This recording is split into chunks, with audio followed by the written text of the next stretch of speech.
এটা হলো আমার নিজের হাতে লাগানো সাজনা গাছ থেকে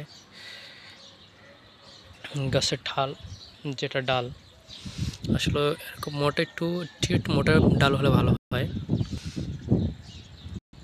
বেশি ডাল রাখেন, 2 হাত বা 1.5 হাত এরকম করে একটা ডাল কেটে এমন জায়গায় লাগাবেন যে জায়গাতে ঠান্ডা বা সবসময় পানি দেওয়া পড়ে, তাহলে দেখবেন গাছ হয়ে যাবে। আমি আপনাদেরকে দেখাবো অন্য একটা ভিডিওতে।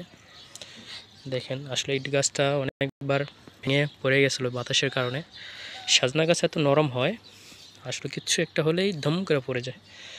আর এটার যে পাতাগুলো খাইলে, যেগুলো আসলে অনেকভাবে ভর্তা করে খাওয়া যায়, শাকের মতো করে খাওয়া যায়। বেশিরভাগ আপনি সিদ্ধ করে পানিটা শুকিয়ে তারপর এটাকে ভর্তা করবেন ব্লেন্ডার দিয়ে, 2 কোয়া রসুন দিবেন, 4-5টা কাঁচামরিচ দিবেন, সাথে আপনার কী বলো ওটা পেঁয়াজ দিবেন, তারপর একটু সরষের তেল দিয়ে এটা সুন্দর করে মেখে নেবেন। মেখে গরম ভাত দেওয়া খাবেন, অনেক স্বাদ হয় কিন্তু।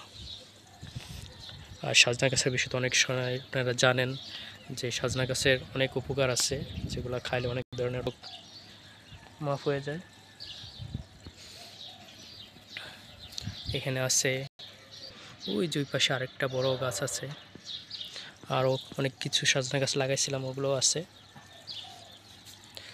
আর একটা ভালো কথা, এটা হলো আমাদের দেশি কদু, যেগুলো আগে দেখছেন ওগুলো আমাদের আসলে যেগুলো কাতারে কদু সেটা, আর এটা হলো বাংলাদেশি কদু। এটা এখনও কচি আছে, আসলে রমজান মাসের কারণে খাওয়া হয় না। কদু গাছটা অনেক লেট করে লাগাইছিলাম। আরও কুমড়া গাছ আসলো এখানে, যেগুলো কুমড়া ধরেই নেই বছর। যাক, আল্লাহ হাফেজ, ভালো থাকবেন সবাই।